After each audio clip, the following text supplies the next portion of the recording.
Sometimes in life we run into tough situations. What do you do if you want to play Defender on your Atari 2600 and your Atari doesn't work? Maybe it was dropped, submerged in water, sucked into the vacuum of space. Any number of things can break an Atari.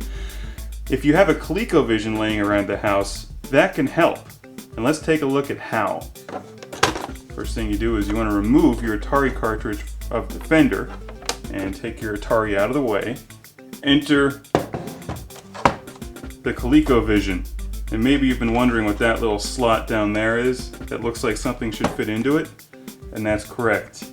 The Colecovision Expansion Module number 1, which allows you to play Atari 2600 games on your Colecovision. So you take this thing, which has little feet on the bottom of it, set it next to your Colecovision, and squeeze the two of them together.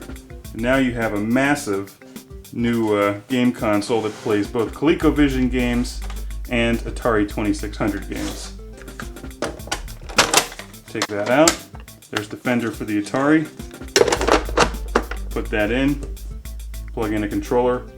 Just look at the sheer size and mass of this game console. This is enough plastic to make any Sega Genesis add-on jealous. This thing is huge.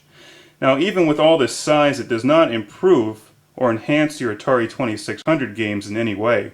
It simply plays them through your ColecoVision, which would have been nice back in the day if your parents only let you have one game console.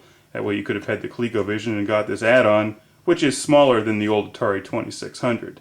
This thing is also convenient because most of the TVs back in the day only had one coax input for one game console at a time, so this way you only had one thing plugged into your television that played two different kinds of games. But most importantly, let's be honest, it just looks cool.